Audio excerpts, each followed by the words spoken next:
Structures of authority as a means of social change. So Weber was looking for social change, and then he was not an advocate of revolutionary change as Karl Marx was.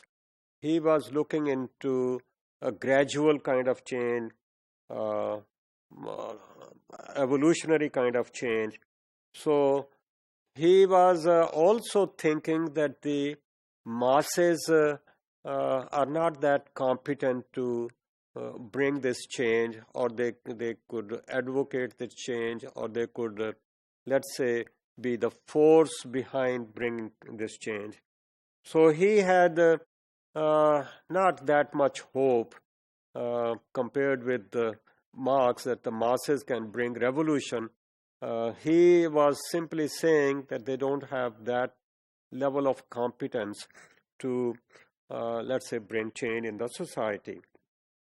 So they were maybe short-sighted kind of people, and he was referring to petty bourgeoisie who were not competent enough to bring change. In his opinion, if the change is to come, then that change should be through the political processes, and the political leaders are the ones who can bring change in the society. So his faith was in the political leaders. So maybe democracy was considered as a practical system for bringing change in the society. So in that system, interest of the nation has to be on top compared with the personal interests of the individuals who might be part and parcel of that democracy.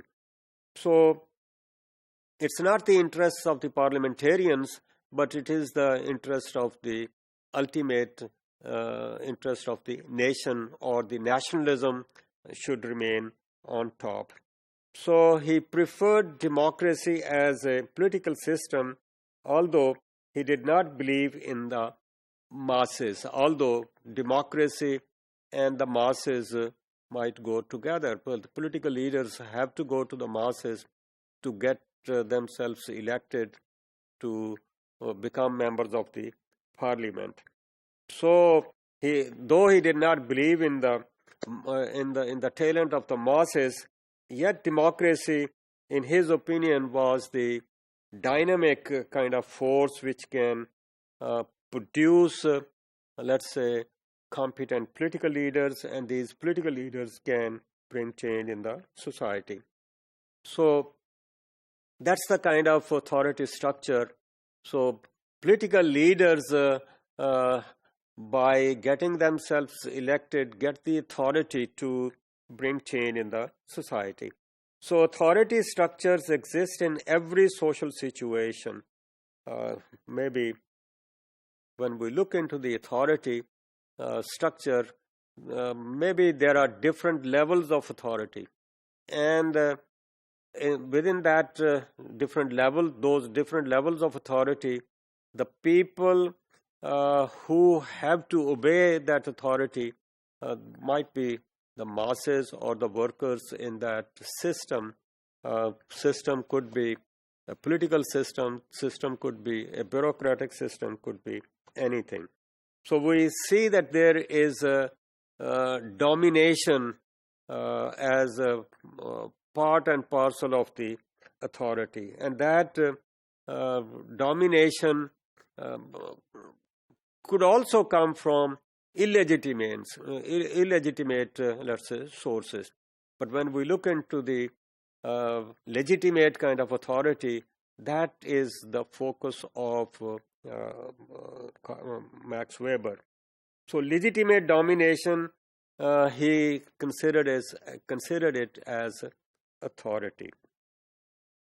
So this authority is made legitimate by the laws of the society, and that legitimacy also comes from the followers. And he looks at three, let's say, bases of three factors which lead to this authority. And these three factors are rational, traditional, and charismatic. So rational authority is based on enacted rules and regulations. So these rules and regulations are the basis for giving a particular authority to a particular individual. So might be considered as legal kind of authority. Traditional authority, it is based on the traditions. The traditions are considered as sacred, and since the traditions have given that authority to a particular individual, so we follow that. For example, traditional authority of the father in the society, the patriarch in the society, or a traditional authority in the society given to a king, to a particular leader. The third one was charismatic authority. Now, charismatic authority is based on the individual qualities of the person. So people try to give, let's say, respect, reverence to the those qualities, those exemplary kind of behavior, exemplary kind of character, and which might be based on his leadership qualities, his heroism, or might be on miraculous kind of powers. This miraculous power might be based on the miracles a person might be possessing, and when he has those kind of miracles, then it might be considered as something holy. So these bases of authority actually resulted in the erection of three structures of authority. One, rational legal authority, which is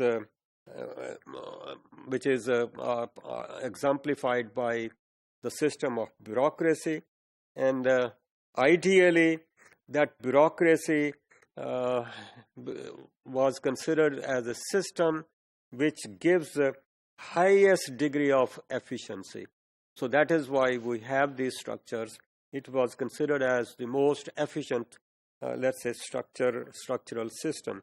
High degree of precision, discipline, stability, and reliability. A high degree of calculability of the results, and that bureaucracy might undertake wide variety of, let's say, operations, variety of works.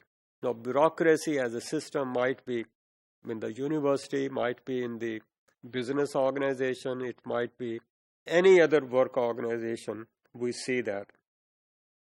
So there is domination of reason in this bureaucratic kind of structural approach.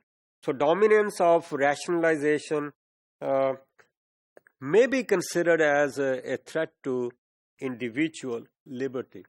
So we have to decide on the basis of the laws, what the laws says, what the book says, what the rules say, not with respect to compassion, not with respect to humanitarian kind of basis. So in this kind of situation, a worker or a person might be simply an instrument rather than a decision maker. Whatever the decisions have to be made, those are to be made on the basis of rules and regulations, and these rules and regulations are put in black and white, and a person may not be able to deviate from them.